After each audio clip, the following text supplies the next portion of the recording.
Sup you beautiful people. Hope you've had a fantastic day. Welcome back to another new episode of What If Deku Becomes a Pokemon Trainer. In this story, it is simply what you might expect. The story of My Hero Academia, but in world filled with not only quirks, but also Pokemon. If you guys enjoy this what if, comment down below and let me know.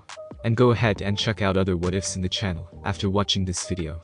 Before we get into it though, don't forget to subscribe and leave a like, and also share this video with your friends. So let's start this video.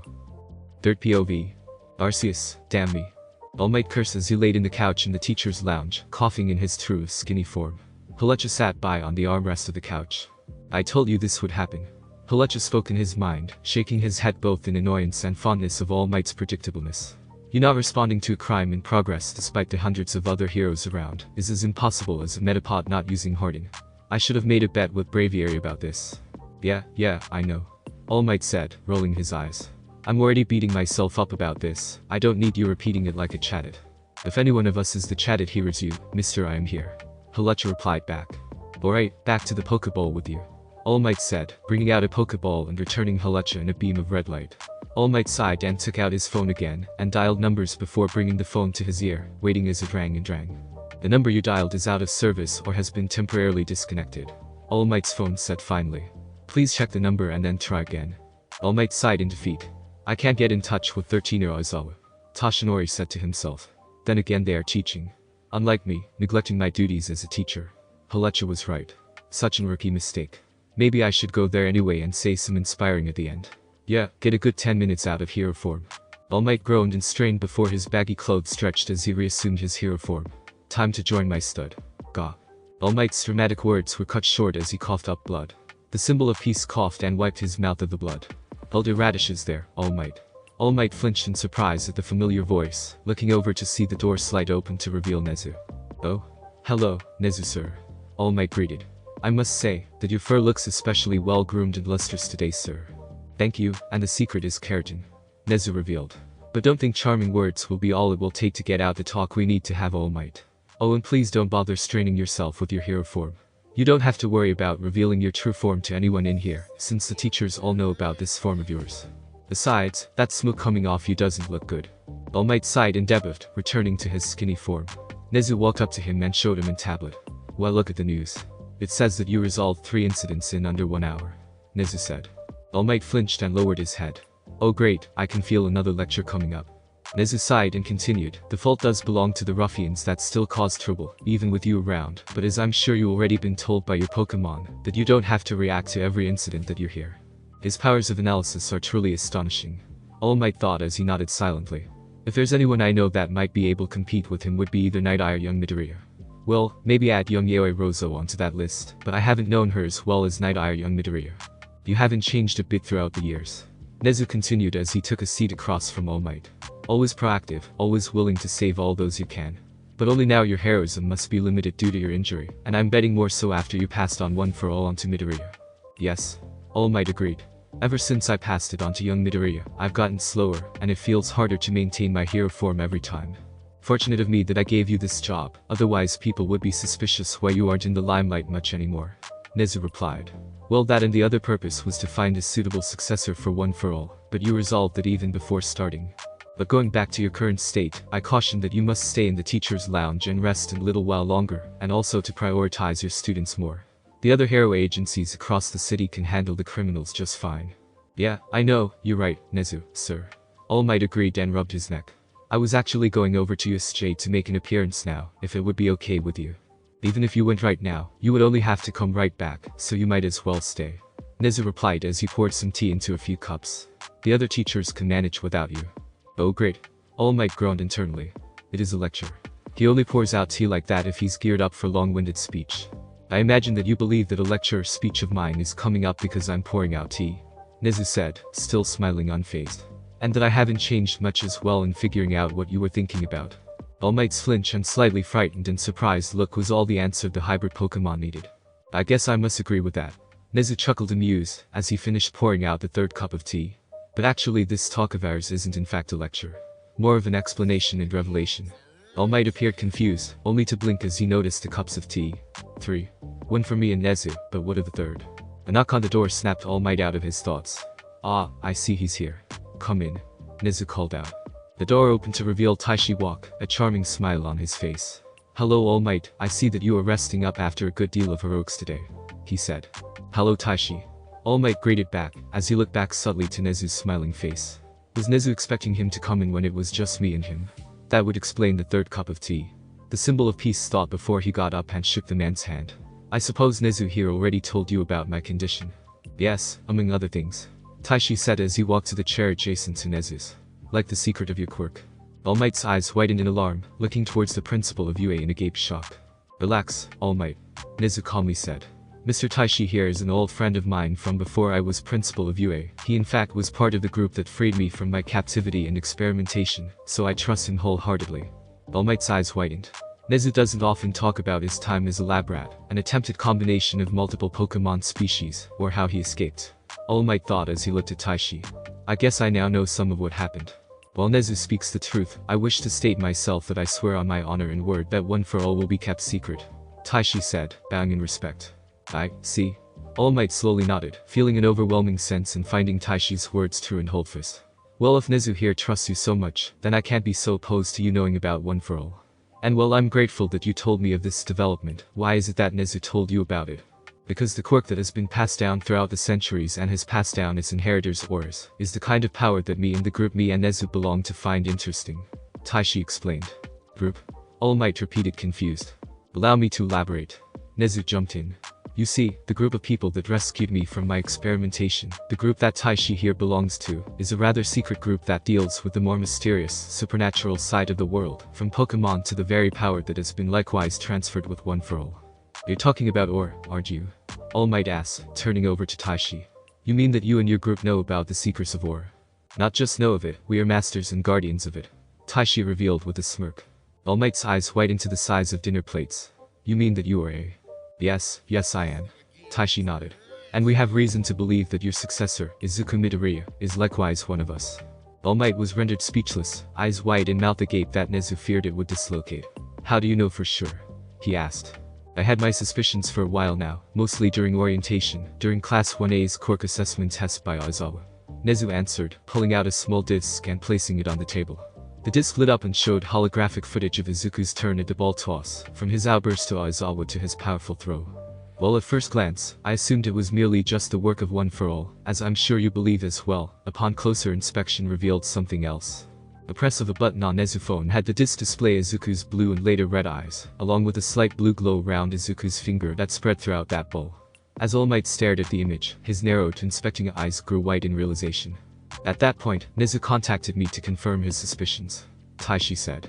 "And with the rather fortuitous open position of Pokemon teacher, I accepted. Our suspicions, however, became more and more concrete in the next 2 days." Nezu continued, pressing another button to show Izuku's battle training exercise against Bakugo, his Pokemon battle against Todoroki, and a series of charts and data. At the end of his match with Mr. Bakugo, the same event occurred. The screen showed Deku's Washington Smash, showing Izuku kicking Iida's Lucario and Bakugo's Kulava onto the explosive teen, but upon slow motion, All Might noticed once more the blue glow around Deku's leg. Later during the day, during his recovery, scanners that I outfitted to track traces of aura revealed a spike in aura around Mr. Midoriya, both in his bed and during the end of the battle exercise. Nezu said as he showed the data and a camera view of All Might in facing Class 1A, with a now different view, as it showed a silhouette of Midoriya covered in blue energy looking at All Might, who looked back at his direction. "I thought I was seeing things when that happened," All Might revealed as he scratched his chin. "Or that I was seeing one of the vestiges of One for All, but now it makes sense, especially why it felt like young Midoriya. Additionally, I sensed young Midoriya during his aura walk and he with me." Taishi jumped into the conversation. "A rare feat to occur. But couldn't this all be just One for All's doing?" All Might asked. "The quirk gets stronger as it's passed on, so what if this is some evolution or mutation of One for All, that Midoriya can access that I couldn't?" "That was a suspicion of ours that we had, I will admit," Taishi replied. "But after yesterday's class with me, those suspicions were proven unfounded." The screen on time showed Izuku's battle with Todoroki, most especially the final fight between Combuskin and Darmanitan. "At the beginning of our class, he sensed my own aura and the aura of his classmates, Tanya Iida's, Lucario, feats only those of our kind can do. And during the conclusion of his battle with Todoroki, Izuku somehow accessed and activated his Combuskin's ability through his aura." "What?" All Might asked, surprised. "I doubt that he knows he did it himself," Taishi continued. "But that kind of feat is something that no ordinary person can do. I lit into young Midoriya's aura to make sure and, while I could sense the aura of your predecessors inside him, the one that activated his Combuskin's ability was his own aura, a feat that only experts like myself can do, and he did it subconsciously. What does this mean? All Might asked. It means that young Midoriya is a chosen, Taishi said. And one far more powerful and potent than I have ever seen. Meanwhile, Izuku stared in horror and with gritted teeth in fear at the increasing group of villains that came out of the purple, swirling portal.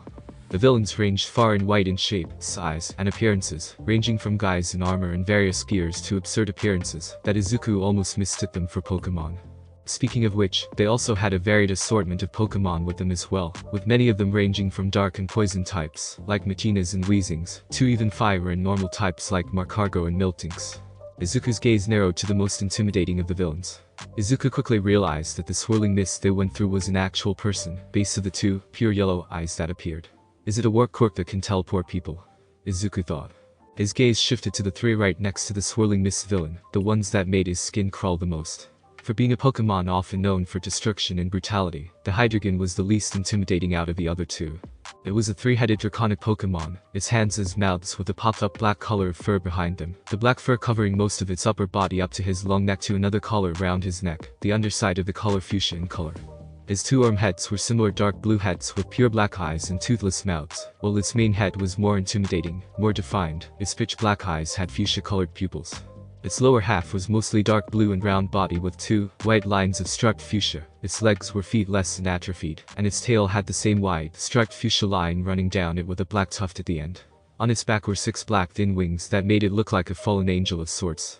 The one by the Pokemon's side was a tall, skinny, pale young man with messy, bluish-gray hair, and wearing skinny black pants and a plain, long-sleeved black shirt. An assortment of white hands covered that man's upper body, 3 covering each arm, 1 on each shoulder and on his sides, 2 clasped around his neck with those 2 having red tubes come out their backs to connect with one that was placed behind his head. His face was covered by 1 last hand, yet Izuku could see a glimpse of the same ruby-red eyes that were filled with nothing but hate and destruction. He was the one outside of UA, yesterday. Izuku thought. Could he have been the one to destroy the gate and let the media in? Despite the hand-covered villain's terrifying presence, the one that truly made Izuku shiver was the large one. Well, he wasn't sure whether to call the thing before him a man or a Pokemon, but the creature had dark purplish black skin, red scars all over its body, and large clawed hands, looking like it could crush his head with nothing but a squeeze. It wore only a pair of yellow pants that made Izuku think it was a human, however his face would say otherwise. It was a hideous pointed face with a beak with razor-sharp teeth for a mouth and nose. Its brain was exposed on the top of its head, and eyes practically plastered onto the sides of the brain. Looking at the creature made Izuku feel nauseous. Not just nauseous in that it looked frightening, but something about the creature made Izuku feel revolted, like the creature's very existence was a sin against nature. His head pounded as he stared at the monster. Why does it feel so wrong? Izuku mentally asked himself. Izuku broke his gaze away to see Pikachu beside him on edge, every fur on its body practically stood on and his cheeks already twitching. Compelled by a force he couldn't describe, either protection or fear, Izuku brought out Pikachu's Pokeball from his suit's pockets, and returned the Pokemon's with a red beam. "Wah, Izuku!" Pikachu cried out mentally in his head as he was returned. "The hell are you doing? Get me out of here." "Not right now," Izuku mentally replied. "I don't want the villains to see you out. Whatever is going to happen right now, I have a feeling that we are going to need the element of surprise on our side, in case things take a turn for the worst." Fine," Pikachu groaned out. "But the second I'm needed, I'm popping out of this death cage and giving you a piece of my mind." Deciding not to talk back on how the Pokemon was giving him a piece of his mind by talking mentally to him, Izuku just turned his attention back to the group, who were too busy staring at the villains to notice him returning Pikachu. "The only real heroes I see here are 13 and Eraserhead," the Dark Mist villain said in a deep echoing voice. "Perplexing. According to the UA schedule we retrieved, All Might should be here as well." Aizawa's eyes narrowed underneath his goggles. "So you scumbags were responsible for the break-in yesterday, and used the press as a cover," Aizawa said. "I was right," Izuku thought as he looked at the hand-covered man. "I did see him back then. He must have been the one to destroy the defenses. But what's his quirk? A power quirk. Disintegration. Matter shifting. Where is he?" The hand-covered man growled out. "I went through the trouble of bringing along so many of my friends here to meet him. They all wanted All Might, the symbol of peace. So much time spent gathering up party members and the main boss can't be bothered to show himself." He threw his arms up in the air in mock frustration, before lowering them and looking at the 2 heroes and students. "Maybe if we kill a few students, he'll come out to play." Aizawa took clear anger to that, his scarf practically floating up, making the insomniac teacher look like he was levitating them. Wait, so these guys are real villains? Kirishima questioned. Nah, no way. How could they have gotten into a UA facility this secure? Yeah, Momo said. 13, why are the alarms going off? That's a good question. 13 replied as she looked up to the lights of the USJ. It could be the alarms have been disabled. Then they must have a villain down there with a quirk that's masking their presence. Iida said. Perhaps a Pokemon even. Is it the entire campus under attack or is it just here?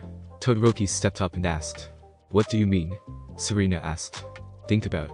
Todoroki replied. They chose to enter a facility that's separate from the main campus at a time when a class was being taught, with likely a villain or Pokemon down there that's disabled the alarms. They may be fools for trespassing here, but they clearly thought this out with a clear goal in mind. But what could it be? The students grew more unnerved before Aizawa walked towards 13 and said 13, get the students out and alert the main campus. Actually, if they have an ability that can block the sensors here, then they could be jamming our regular communications as well. Kaminari, see if you can use your quirk to contact the main campus. Yes, sir. Kaminari said as he clasped a hand onto the antenna earplug on the side of his head. Wait, Mr. Aizawa, are you going down there to fight them yourself? Izuku questioned. You can't. There are too many of them for you to take on by yourself, villains and Pokemon. The villains you could cancel their quirks, but you can't erase the Pokemon's moves. Plus, your combat style is suited more with stealth and one-on-one fights. You'll be overwhelmed on your own. Aizawa shifted his head to gaze at Izuku through his peripherals. You can't be a pro if you only got one trick. Aizawa replied. Izuku blinked in surprise. Besides, Aizawa said as he dug into his pockets and dug out 2 dusk balls. Who says I'm alone? He tossed his Pokeballs into the air and as they enlarged and opened up, through the white light, popped out 2 Pokemon. The first was a floating sarcophagus with 4 shadowy arms coming out of it, red eyes poking out of the top of its body under a plain yellow face and sharp teeth under its eyes in a grin. The Cofagrigus. The other was a squid-like Pokemon, its main body dark purple with 6 yellow lights on its front and back, and a yellow stripe wrapping around its front and back, all covered up by a transparent mantle, 2 fins sticking out the sides of its bottom like feet, 2 long tentacles poked out sides, the top dark pink, and the bottom part white, several purple, and blue underside. Tentacles stuck out its top wavering, and its face was 2 narrowed yellow eyes with purple slits and a dark pink beak. Malamer. The students stared in awe at the new Pokemon. Momo and Todoroki brought out their Pokédexes and pointed them at the Pokemon, Momo pointing it at Malamer and Todoroki at Cofagrigus. Momo's Pokédex read Malamer, the overturning Pokemon, and the evolved form of Inkay. It lures prey close with its hypnotic motions, then wraps its tentacles around it, before finishing it off with digestive fluids. Todoroki's Pokédex entry on Cofagrigus read Cofagrigus, the coffin Pokemon, and the evolved form of Yamisk. It has been said that they swallow those who get too close and turn them into mummies. They like to eat gold nuggets. I'll leave the students' care up to you, 13. Aizawa said. Yeah, 13 said. But at the very least, I'll leave one of my Pokemon with you. She dug into her pack and pulled out a great ball before tossing it out. Come on out, grr. The great ball opened and with a flash of white came out a 3-foot-tall alien-looking Pokemon. The floating Pokemon's appearance encompassed an oblong head, depressions on both sides of its head, black marking on its large forehead and 2 green, connecting eyes with black pupils. Its body was brown with a light brown collar around its short neck, 2 light brown orbs running down its body, and ending in a rim with 2 short brown legs sticking out. Its arms were thin at first before expanding into large stubs, flashing red, yellow, and green orbs for fingers. Mina quickly brought her Pokédex and scanned it. Behium, the cerebral Pokemon, and the evolved form of Elgyem. Apparently, it communicates by flashing its 3 fingers, but those patterns haven't been decoded. If this wasn't a terrifying life-and-death situation right now, I would totally be geeking out over this alien Pokemon. Mina mumbled. Also, grr. It's the nickname of her Behium. Uraraka clarified. Aizawa replied in a nod towards 13 before jumping down and running towards the villains, Malamer, Cofagrigus, and the Behium known as Gur in tow. Shooting squad, take aim. A villain with gun-like fingers yelled as he leveled them up towards the hero. Beside him rushed a woman with wavering, grey hair, a large man in a green bodysuit and horned gas mask, a Britannian Slowbro, a Garborder, and a Dragulch. Didn't our intel say it was just going to be 13 and All Might? Who's this guy? The woman asked. Don't recognize him. The large gas mask-looking guy replied. But if he thinks he can take us all down easy, he's dead meat. As they took aim, Aizawa's eyes glowed red under the goggles. The villains stood still as nothing fired from their respective appendages, much to their confusion. The Pokemon, however, were unaffected and fired Shell Sidearm, Sludge, and Sludge Bomb at Eraser. Their efforts were in vain as Behium raised its flashing hands towards the projectiles, freezing them in place with Psychic, before tossing them back at the villainous Pokemon. My quirk? Where are my bullets? The villains whined before they were wrapped up Eraser's scarf, swung through the air and finally slammed into each other, knocking them threw the psychic held attacks and fired them back at the enemy Pokemon, clouding their vision. Malamer's eyes glowed blue as Garbodor was psychically slammed into Dragulge, before Gur slammed into Garbodor with Zen Headbutt, sandwiching the poison dragon type into the ground under Garbodor's weight and Gur's psychic attack. Pythagoras turned to the Britannian Slowbro and lashed out his shadowy hands as they morphed into claws and slammed them into the psychic poison type. The villains around them looked stunned before a villain shouted out, "Idiots. That's Eraserhead, an underground hero. He can cancel your quirk just by looking at you." Cancellation.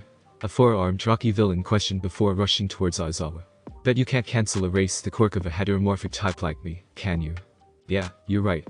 Aizawa snarked back as he ducked and dodged his attacks easily before punching the villain's face, sending him flying. "But a villain like you," Eraser tossed his scarf towards the flying villain, wrapping it around his leg, "is only dangerous if you can reach me." Good thing, Eraser suddenly ducked a villain's attack from behind, twisting his body and stunning the foe with a kick to the face, sending him stumbling onto two of the villains. "I've taken measures to make sure that never happens." Eraser swung his scarf and slammed the villain onto the three villains. "Now, which one of you bastards is next?" Aizawa taunted as he took a stance, his long floating hair falling down. The Houndoom rushed to Pythagoras with Fire Fang from behind, while Milton crawled with Rollout onto his front. Pythagoras vanished away, Houndoom's eyes widening as it was slammed into by Milton's Rollout attack. Pythagoras reappeared behind it, Dusclope slammed its hands onto his back with Phantom Force. They teleported away from multiple villains and Pokemon's attacks, before firing multiple Psybeams at their backs. The group of Pokemon and villains rushed Malamer. The overturning Pokemon in response stared at them with glowing blue eyes, sending out blue waves of hypnosis that froze the Pokemon in their tracks. They fell down one by one, snoring as comical snot bubbles formed on their noses. Malamer turned towards a few villain running towards it, and flashed its yellow lights on its body at them, causing them all to freeze, and suddenly, upon Malamer's chirps, started attacking one another. The hand-covered villain looks over at the pro, easily holding his own against the villains. "There he goes trying to intimidate us," he says. "He's strong, and since he's hiding behind those goggles, you can't tell his quirk he's erasing. He's making it hard for us to work together or rely on each other's powers." He looks over at the underground heroes assisting Pokemon. Plus, his Pokemon aren't easy either. His Pythagoras and that Behemoth are vanishing and striking us from behind and afar, with their shadow hands of their psychic abilities, and that Malamer is either hypnotizing Pokemon to sleep and attacking or hypnotizing us to turn on each other. He watched Eraserhead slam his feet into a female villain's face, and later swing another villain onto at him to strike. "How annoying." The villain growled out, as he scratched the side of his neck. The worst thing about dealing with pros is when they live up to all their hype. Izuku looked back before snapping back to the front with the rest. "No, now's not the time to gawk and analyze Aizawa," he mumbled to himself. "We have to get out of here. Hurry everyone." He and the rest of the students ran towards the exit with 13. The warp villain narrowed his eyes as Eraser turned away from him to another villain, and then towards the escaping students. As he vanished, a little rock with a gloomy carved face started hopping away from the villains. Before the class could reach halfway towards the entrance, a dark portal appeared in front of them, stopping them all in their tracks. "There is no escape," the warp villain announced ominously, as the rest of his shadowy body poured out the portal. "Damn it." Eraser cursed. I blinked and turned away for a split second, and the guy, who seemed like the most trouble, got away. Eraser tried to rush back towards the group, only to be halted by the villains and Pokemon surrounding him. Back with the students, the warp villain said, "It's a pleasure to meet you. We are the League of Villains. I know it's impolite, but we decided to invite ourselves into this haven of justice to say hello." 13 stood in between the villain and the students. "And besides, isn't this a fitting place for All Might, the symbol of peace and UA's pride and joy, to take his last breath?" Izuku's eyes widened in alarm. "All Might," Izuku thought. "It's All Might thereafter. I believe he was supposed to be here today, and yet I see no sign of him." The warp villain continued. There must have been some sort of change in plans, was there?" 13 didn't reply. Subtly lowering her hand was one of her glove's fingertips opened up. No matter. In the end, it doesn't matter. I still have a role to play." Just before 13 could raise her hand, her eyes widened as Bakugo and Kirishima charged the villain. "Kirishima, Bakugo." "Wait," Izuku yelled. "Don't tell me what to do, Deku." Bakugo roared as he unleashed a large explosion on where the Dark Mist villain was. The dust cleared up to reveal Bakugo and it hardened up Kirishima on guard. "Did you really think we were just going to stand around and let you guys tear this place to shreds?" Kirishima questioned the seemingly exploded villain. "Haha, you live up to your school's reputation." The two were taken back by the villain's voice. The dust settled and revealed the villain unfazed, his smoking body parting to reveal a metal brace below his yellow, narrowed eyes. "But you should be more careful, children. Otherwise, someone might get hurt. Get out of the way right now, you two." 13 yelled at Kirishima and Bakugo. I'll scatter you across this facility for you to meet my comrades, the warp villain yelled as his body grew and surrounded around the group. And your deaths. Crap. Kirishima yelled as he and Bakugo were covered completely by the dark mist. What is this? Iida quickly rushed over towards Uraraka and Sato next to him, grabbed them, and sped out with his engine quirk. Shoji jumped onto Sero and Mina and covered them with his large body. What's happening? Momo yelled as she, Jiro, and Kaminari too were covered. Izuku. Serena screamed as she rushed towards Izuku before being completely covered. Serena. Izuku yelled before the mist started swallowing him, and he felt a strong tugging sensation pull at him. Crap. Iida. Take charge and get help. Midoriya. Izuku heard Iida yell before everything became dark. Izuku thrashed and spun in the swirling darkness before he suddenly started falling. Izuku opened his eyes to reveal the rapidly approaching lake. The green-haired teen screamed as he fell into the water. Quickly, Izuku shook off his confusion and surprise, looking around the water around him. Water. Izuku thought as he looked around. Is this the shipwreck zone at the rightmost part of the facility? Then that mean this guy has a warping quirk. Izuku. Are you fine? Eevee's voice yelled in his mind. Yeah, I'm fine. Izuku began swimming upwards to the surface. So their goal is to kill All Might. Izuku mentally recounted. Good thing he's not in class right now. Ha, for once his recklessness paid off. Pikachu said. How's trapped in a large dome with villains, no All Might, warped wherever we are, and only 2 teachers to help against an army of goons paid off. Combustin questioned. Okay, I don't know whether it was good he was here or not, but we can't worry about that now. Izuku replied. We have to get out of here and reach the others. Izuku quickly noticed something swimming around him, and turned to see another villain swimming towards him. What the heck? Izuku mentally screamed. Ah, first catch of the day. The villain said as he swam rapidly towards Midoriya. Izuku whirled behind to see a Sharpedo heading towards him from behind, a Tentacruel from his right side, and another villain from his left. I'm surrounded. Izuku mentally yelled. Izuku. His Pokemon yelled. Nothing personal, kid. The villain to his front yelled as he opened his mouth, revealing rows of razor-sharp teeth. But you gotta die. Just before Izuku could activate One for All, Asui slammed into the villain's side with her legs. Asui. Izuku exclaimed. Midoriya. Asui yelled. To his left, he saw Asui's Politoad slammed into the villain's backside. Behind him, before the Sharpedo could get close, Brionne appeared and blasted Sharpedo away with disarming voice. Brionne, too, Izuku examined. Then that means. To his right, Tentacruel was right on him before the Pokemon was suddenly blasted away by a push of water, Serena appearing from below him.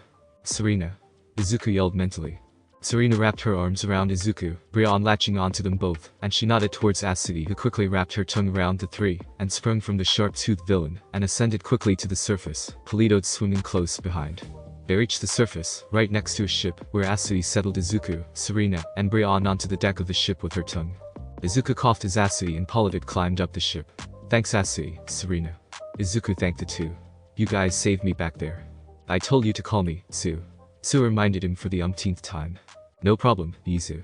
Serena replied. What kind of best friend would I be if I let you become Pakekau? You alright, boss? Pikachu asked. I'm fine, guys. Izuku replied. This is turning out to be a pretty bad day of class. Asui stated the obvious. Actually, it's been a bad day of class every day, hasn't it, Izu? Serena asked. First you get hounded by Aizawa, then you nearly die by Bakugo, and now this. Yeah, the universe just loves making my life living hell, doesn't it? Izuku sighed. Agreed. Same. Obviously. His Pokemon all said, much to Izuku's embarrassment. Well, I would say that yesterday wasn't too bad for you. Asui pointed out. Unless that mess from the break-in and nearly getting hit by a moonblitz does it for you. Izuku frowned. The break-in, he said. Speaking of, that reminds me of what the warp villain and Aizawa said. The villains knew our whole schedule and who would be here. Yeah. Serena said as she rinsed out her hair. They must have broken in yesterday during all that commotion with the press. Could they have stolen some files from the school to know their plans? Possibly. Izuku replied. The teachers were all busy trying to keep the press out, so they probably wouldn't notice the villains, especially one that could teleport. And the alarms were already going off because of the press, so the warp guy could have gone through with ease without triggering any alarms himself. Suyu added. They knew we would be here today and knew the perfect time to attack, just like Todoroki said. Izuku finished their train of thought.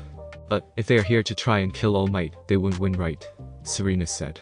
He's All Might after all, nothing can kill him. Well, think about it. Asui retorted. They wouldn't have bothered planning this out so much, if they didn't have a way to kill him. Izuku's eyes widened in slight horror. That's true. Serena frowned, obviously nervous and a bit skeptical. Either way, whether they can kill him or not, I think we should focus right now trying to keep ourselves alive and get back to the others, wherever they are. Right? Asui nodded. Izu, you wouldn't know where we ended up, right? Serena asked. I bet you have this place analyzed the second you saw it all, right? Izuku. Izuku was snapped out of his thoughts. Oh yeah. Well, the shipwreck zone was on the right middle of the facility, between the fire zone and that rain zone. Izuku replied. So that means that. Asui croaked in alarm. Izuku stopped mid-sentence and looked to where Asui was looking, eyes widening in alarm too. Crap. He muttered. You little shits. The same villain Asui attacked yelled as near them on the water. Surrounding the boat were a series of villains and Pokemon, all mostly water type, from Tentacruels to Huntails to Cloysters. Oh great, more villains. Serena exclaimed. They surrounded us. As Asui and Serena looked around at the villains surrounding them, Izuku was in his thoughts. Why? Why are they here to kill All Might? Izuku pondered. Well, it's kind of obvious, boss. Pikachu replied. It's because he's All Might, symbol of peace. Bad guys shit themselves when they see him. Why wouldn't they want to get rid of him? That makes sense. Combuskin joined in. With All Might gone, it would probably make a lot of people panic and more criminals to come out of the shadows. Nice deduction skills there, Detective Pikachu. Ha, I like that. Detective Pikachu. Pikachu repeated. Now that sounds like $1 million idea for a gamer movie.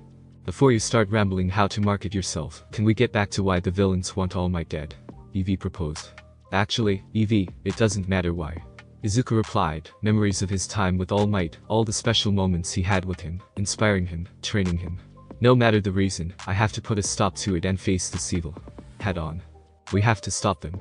Izuku said, bringing back the two girls' attention. Whatever it is that they are trying to do, we have to stop them. To save All Might, let's be heroes. Meanwhile, around the facility, the students faced the villains surrounding them, unknowingly following their class rep's decision. In the landslide zone, villains and their Pokemon were frozen and defeated by Todoroki and his Ninetales. Aren't you ashamed to lose to us? Todoroki questioned them. For Aquarius's sake, you're adults. Put up a real fight.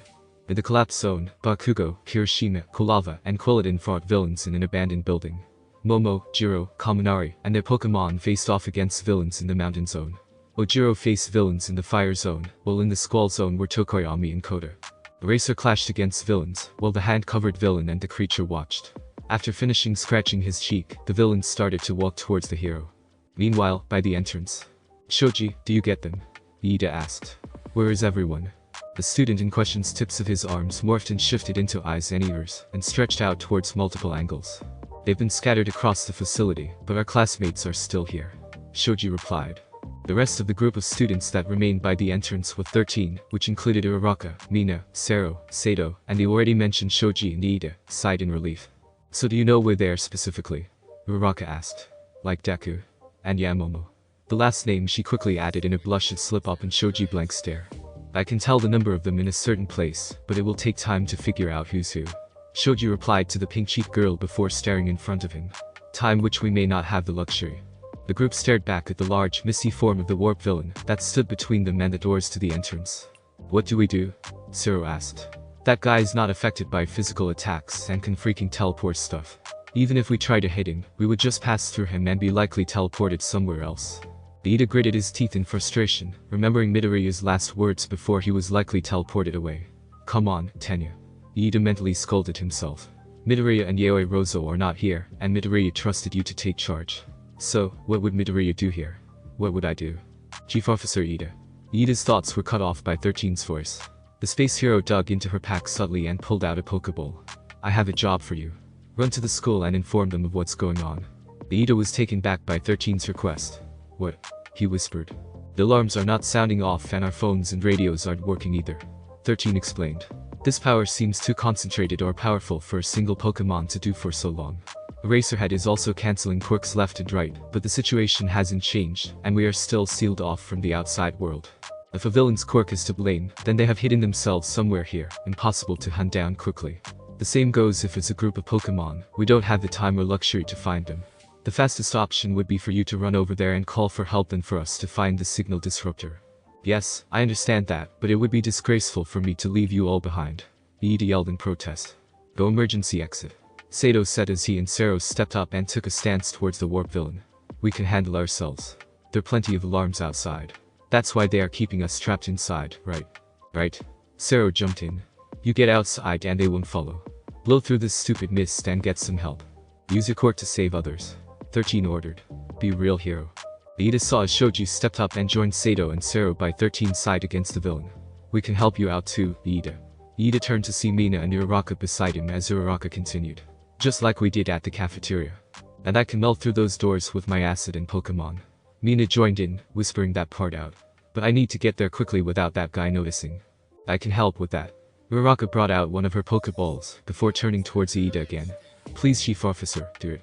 Iida was taken back once more at the words of his classmates, remembering back towards the entrance exam. How he ran away from the zero-pointer and ran away from Uraraka and Higakure, who were in need of saving. How Midoriya ran towards them and saved them, while he ran away like a coward. No, he thought. This time I wouldn't be running away to leave them.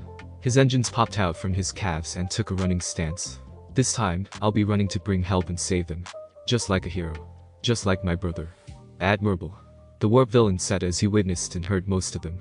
But even if this is your only option, are you also foolish to strategize in front of your enemy? As he yelled those last words, he lashed his misty form out towards the group. Heard what we were planning or not, it won't matter when I'm done with you. 13 raised her finger towards the approaching villain, the tip of her glove opened. As the mist approached, the mist started to get sucked into 13's finger by a powerful suction. Black hole. 13 yelled as she sucked up the villain into her finger. As the students prepared themselves and 13 sucked the warp villain with her quirk, they were unaware of the small face-carved stone hopping up the stairs. Hahaha. The stone giggled menacingly as it continued hopping towards the unsuspecting group. Back at the shipwreck zone. So, it seems it was rather fortuitous for us to fight water-based villains in the lake, isn't it? Izuku pondered Serena's question as they stared the group of villains surrounding the boat, yet after minutes flew by, nothing happened, and the villains and their Pokemon stood, or rather floated, where they were. You're right, Serena. Izuku said. Those villains have a clear advantage in the water, and all their Pokemon are water types, making fighting them down there difficult. The only explanation for why all of them are so well equipped for a watery location is that they must have known what was inside the SJ before they warped in. Asui said. Other thing that they could have picked up from the files they stole at UA yesterday. Serena said. I wouldn't be surprised if there were villain with specific quirks that gave them advantages in the other zones. Yeah, but there's something that doesn't make sense to me. Izuku said. Something that doesn't add up. Which is? Serena asked. It's us. Izuku said as he stared at Serena and Asui. They sent the three of you us here, Serena, and as I mean Sue. Better. Ribbit. Sue replied. But why is that so confusing, Midoriya? It means that the villains don't know what are our quirks. Midoriya answered. Or our Pokemon. Ribbit. Asui croaked in realization. You have a point. Asui looked over to the fire zone to their right. If they knew about my quirk, then they would have sent me over to that fire zone instead of a place full of water. Yeah. Serena nodded as she got the point. Same with me. If they knew what my quirk was too, then they would have never sent me to a place full of water that I could control. And both me and Sue's Pokemon are water types, making them greater fighters in the water. They planned to separate us because they didn't know what our powers or Pokemon were. Izuku explained. They thought by separating us to places where they would have the advantage, they could overwhelm and overpower us. That could be why they haven't climbed into the boat either. Izuku gestured to the villains as they stayed in the water. They don't know what our quirks or Pokemon are, so they are playing it safe. For all they know, we and our Pokemon can be superpower and easily beat them. But the only problem with that is that they will also not underestimate us. Izuku looked back to the girls. Does that make sense? He was met by the blank white eyes of the girls, along with Serena's Brion and Asui's Politoed. After a few moments of silence, Izuku stuttered out, what did I go too fast or something? Nope. Serena said, breaking into a fond smile and shaking her head. Just kind of thought I would get used to you analyzing things to a terrifying degree. Yeah, Ribbit. Asui said. You are rather cool looking when you do that. And a little hot. Izuku broke into a blushing stuttering mess, Serena likewise blushing and staring at Sue in shocked jealousy. As they quickly calmed down, Asui asked, can I also ask something? If it's not something so forward like before. Serena replied, glaring jealousy at the frog girl, while Izuku blushed slightly again. Why is it so weird that they sent you here, Midoriya? Asui asked, taking Serena and Izuku by surprise. You said that it was weird how they sent all of us here, and that's how they don't know our quirks or Pokemon. Why is you being here weird? Is there some part of your quirk that's dangerous for them in the water? No, it's not me actually that's bad for them. Izuku replied. It's actually Pikachu. Pikachu? Serena questioned. Wah? Pikachu questioned in his mind. Yeah. Izuku answered. Pikachu is an electric type, and we are in middle of a body of water. Oh, Pikachu can electrocute them and knock them all out. Serena exclaimed, in a whispered tone as to not alert the villains. Yeah, I can. Pikachu exclaimed mentally. Send me out, boss, and watch me turn all their asses into barbecue. Yeah, but the only problem with that plan is that even if I send Pikachu out and thunderbolt them all, the electricity could end up harming us too. Izuku explained, imagining a cartoonish image of Pikachu electrocuting the villains and Pokemon in the water. If Pikachu were to go and electrocute them all, the electricity could end up harming the ship too, or us, as the electricity could end up shocking us as well. The cartoonish image changed to the boat exploding from the electricity, a comical red X over it, and the three of them, 5 including Politoed and Brion, being instead electrocuted like the villains, another red X over that scenario. What's even worse is that even if we aren't harmed by the electricity, something like that would surely affect or alert other villains near the area, and come for us. Okay, boss, don't send me out to barbecue their asses. Pikachu exclaimed with just as much bravado, much to Eevee and Combuskin's size. Alright, so what do you think we should do, Izu? Serena asked. You're the class rep. Asui said. We'll follow your lead. Izuku nodded in thought for a moment, and said alright, first let's talk about what are quirks and Pokemon. Izuku said. Izu, you know full well of my quirk and Pokemon. Serena replied. Just humor me. Izuku retorted. Just to help me think of a plan. Alright, Serena said. I'll go first. My quirk is called Hydro. It allows me to manipulate water molecules of anything near me. With Izu's help and guidance, I can even manipulate the water in ice and transform it back into water for me to control, like during my battle training exercise against Todoroki. However, I need a lot of concentration to control it, especially with greater volumes, or I might lose control and release the water. Should sound really useful in this lake. Asui stated the obvious again. Yeah, but I also have a limit to how much I can lift or control. Serena clarified. I haven't really measured how much I can lift, but I don't think that a whole lake is within my quirk's weight limit. Maybe a few dozen tons. I've only controlled as much as I need for things like water whips, to ride on, or capture people. Still really useful. Asui said. And your Pokemon are your Brion, Melodic, and Piplup, right? Yeah. Serena said as she petted her Brion, much to the pop star Pokemon enjoyment. Brion's moves mostly include sound-based ones to complement Liquid Voice, like Disarming Voice and Drowned, but her other moves include Aqua Jet for mobility and speed, and Bubble Beam for long-range offense. Melodic's my most powerful Pokemon, with moves like Hydro Pump, Hyper Beam, Dragon Pulse, and Ice Beam. We could have Melodic easily compete with a lot of their Pokemon. And my last one is Piplup. She's my first Pokemon with the most experience, though she is more of a hit-and-slide fighter with attacks like Bubble Beam, Peck, Ice Beam, and Water Sport. What about yours, Sue? My Pokemon include Politoed, here, Asui gestured to the Pokemon beside her. But I also got my Palpitid and Krogink. Politoed's my partner Pokemon and my most agile and balanced Pokemon. His moves include Bounce, Bubble Beam, Scald, Rain Dance, Brick Break, and Ice Beam too. He also has Water Absorb so he can absorb the enemy's water-type attacks. Krogink's my strongest attack-wise with moves like Poison Jab, Poison Sting, Brick Break, Sucker Punch, and Astonish, but I don't think he would be too helpful in the water. And Palpitid's another all-rounder like Politoed, with main moves being Echoed Voice, Supersonic, to confuse enemies, Bubble Beam, Aqua Ring, for health, and Mud Shot. And your quirk? Serena asked further. My quirk is called Frog. Asui answered.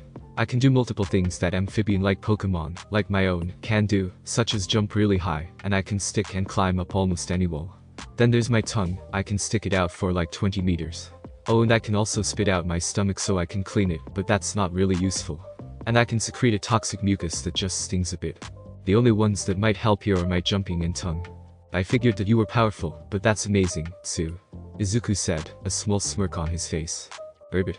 Sue croaked, a tiny blush on her cheeks. You praise her but not me, I see how that is. Serena grumbled silently and jealously. As for my quirk, it's called Aura Force. Izuku lied once more, his frown evident of his dislike. I can channel my aura, or my life force, safely, giving me my super strength and speed. However, it comes at a price. I can only use a current 5 to 6% safely, otherwise I will end up straining or breaking my body. It's like a double-edged sword until I can master it. As Asui and Serena nodded, Izuku thought not really a lie again, but I can't really tell them about One for All or its ability to be passed on to others, or the weird things that have been happening like that weird dream. And your Pokemon are Eevee, Pikachu, and Combuskin, right? Asui asked. Yeah. Izuku quickly answered. Eevee's my oldest partner, with basic attacks like Quick Attack, Takedown, and Body Slam for physical offense, Swift for special attack, and Sand Attack to blind enemies. He also has Heal Pulse that can heal both Pokemon and people, so that could help, but it drains him quickly. Combuskin is one of my fastest and physically strongest, as you saw in her fight against Todoroki's Darmanitan. Aerial Ace and Flame Charge help with her speed, while Shadow Claw, Brick Break, and Double Kick are her physical offensive moves, and finally Flamethrower is her only special attack, though I don't think she will be much help in the water or water types. And finally there's Pikachu. He's my strongest with his Thunderbolt and Electro Ball unmatched, but he is also really fast with Quick Attack, and strong with Iron Tail, and Volt Tackle is one of his newest moves, though it has a lot of recoil damage to him. Well, that's all our quirks and Pokemon counted for, Serena said. Come up with a plan now.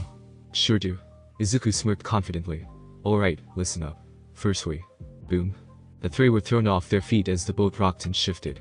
The three got up as they looked towards the villains to see one of them, with the water manipulating quirk like Serena's, attack the ship with a claw made out of water. This is taking too long, the villain yelled. I'm starting to get bored. You wouldn't like me when I'm bored, kiddies. Well, that's not good, Asui said. Now the ship is sinking. Izuku found that Asui's assessment was right. The ship, now broken in two, was indeed sinking, the water getting slowly closer as the ship groaned in the ship's metal bending and collapsing.